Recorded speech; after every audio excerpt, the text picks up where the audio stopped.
Imagine waking up in your apartment in Dubai Marina, sun shining through the window, canal view, yachts passing by, you're on the balcony with coffee, while below, the daily chaos is already starting. You head out, and there it is, a traffic jam, as if all of Dubai decided to head in the same direction. Sound familiar? My name is Andrei Krutigin. I've been in Dubai long enough to be in the loop on projects from Abu Dhabi to Ras Al Khaimah, from a studio in JLT to a villa in Emirates Hills. And here's what I'll tell you. People come to me not just for investments, but to understand how to actually live here. Commuting to work, picking up the kids, just getting around without the stress. I've been through it myself. I'm sharing my experience not to sell, but to help figure things out, especially for those who really plan to live or work here. So, let's take off our rose-colored glasses right now.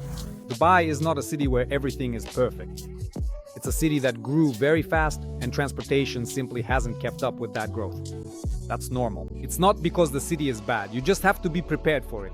I often say, if you fly into Dubai for a week, stay in a hotel, take taxis and leave, you won't have any issues at all. Taxis here are cheap, everything's close, everything's shiny.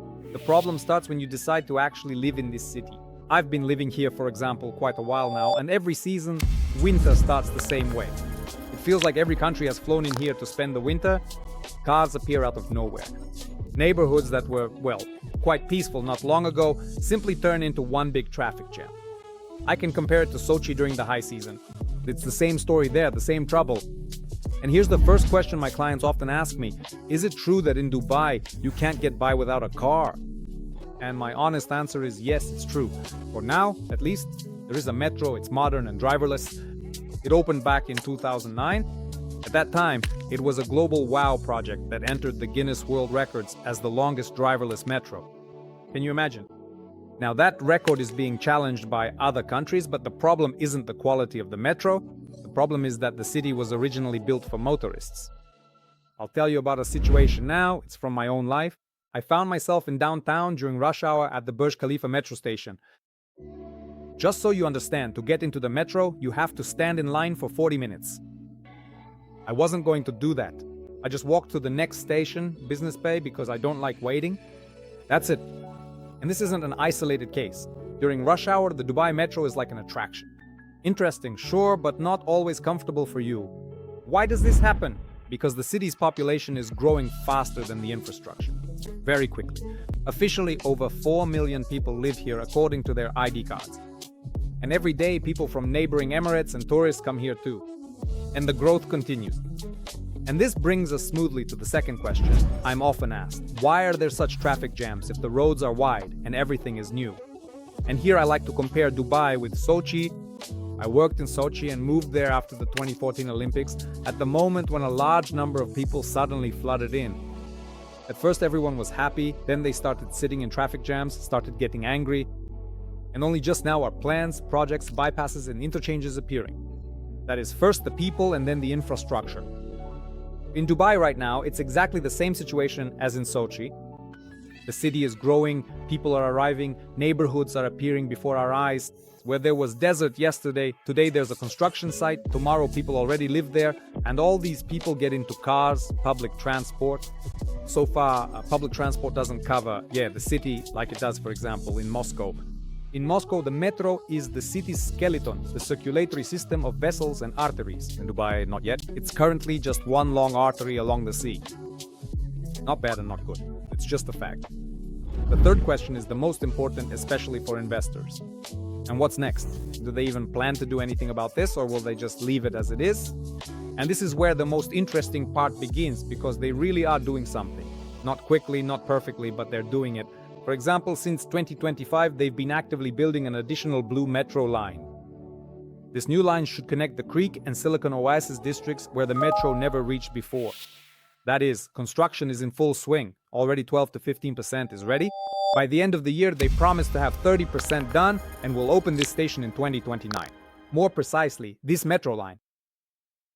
Very important districts will be relieved, and accordingly, there should be fewer traffic jams than now. And where the metro appears, accordingly, real estate prices change. It's an axiom. The Grand Etihad Rail project is a passenger train between the Emirates. It will be launched this year. 900 kilometers of network from Abu Dhabi to Fujairah. For example, from Dubai to Abu Dhabi, you'll be able to get there in 57 minutes at a speed of 200 kilometers per hour. This will relieve the roads 100%. Canals, water taxis, ferries, and all of this with a single Knoll card. For example, from Dubai Marina, you can already get to Business Bay bypassing the traffic jams. Yes, it's not widespread, yes, not for everyone, but it works. And now let's talk about what everyone smiles and laughs about, right? That is, for example, we have the Dubai Loop project from the Boring Company from Elon Musk. These are underground tunnels, capsules, futurism. In Las Vegas, this project has already been partially implemented, so in Dubai, it will be something even more global. Well, we'll see. For now, of course, it's all rumors, but they say that some part will open already this year. Well, we'll see. Drone taxi from the RTA, a flying taxi. I joked about it at first, but knowing the sheikhs, knowing the Emirates, it's actually possible, and they'll most likely do it.